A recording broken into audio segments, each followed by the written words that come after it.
هر ځای مو شروع د مدرسې او مکتبونه ډېر ښکلي دي درسونه ډېر ښکلي دي درسونه. د هلمند د پوهنې ریاست تدریسي مرستیال ذاکر مولوي د حیات نوښت خصوصي ښوونځي د پرانیستي په مراسمو کې ویل چې د اسلامي امارت له واکمنېدو سره د پوهنې بهیر د کیفیت او کمیت له اړخه معیاري او غني شوی دی. ښاغلی ذاکر وایي د روان نسل د ښې روزنې، تربیې او د علمي کدرونو د جوړېدو لپاره یې د زده کړیز کیفیت پر معیار کار کړی دی. نوموړي وایي زده کوونکو ته باید له پیله هېواد ته د ژمنتیا او خدمت په موخه فکري او عقیدوي روزنه ورکول سي. دی د مسلمانانو بچانو ته چې تاسو ته راځي داسې فکر ورته جوړ کړي چې تاسو د افغانستان دپاره، تاسو د اسلامي شریعت او د اسلامي نظام دپاره، تاسو د خپل مور پلار د اقرباو دپاره د دیو دپاره کار وکړي. د دې دپاره کار مه کوئ چې زه څنګه پرمختګ وکړم.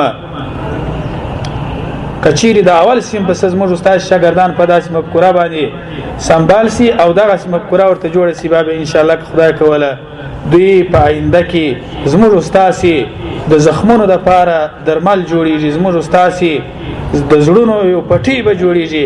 په مراسمو کې د ځوانانو چارو مدیر مولوي حیات الله یوسف وویل چې خصوصي زده کړو سکتور هم د دولتي سکتور په څیر د پوهې د کیفیت په ښه والي کار کړی دی او په دې برخه کې د اسلامي امارت او خصوصي سکتور لاسته راوړنې د ستاینې وړ بولي. نبی صلی الله علیه وسلم فرمایي الا كلكم راع وكلكم مسؤول عن رعیته. نبی صلی الله علیه وسلم فرمایي چې ای زما امته تاسو ټول خبردار اوسئ، په تاسو کې هر یو شپانه دی، د شپانه په حیث دی، لکه چوپان د چوپان حیثیت لري او هر چوپان د خپل رمې مسؤل دی. استاد حبیب الله زکی په مراسمو کې له خصوصي ښوونځیو وغوښتل چې لومړیتوب کیفیت ته ورکړي ترڅو روان زده کړیز بهیر نور هم معیاري سوی وي.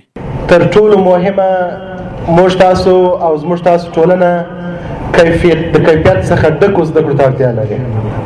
نو زما هیله دا ده چې دا ښوونځی به پر کیفیت باندې او د دې ښوونځي اداره به پر کیفیت باندې او د کیفیت څخه پر ډکو زده کړو باندې ډېره توجه کوي او زه باور هم دا لرم.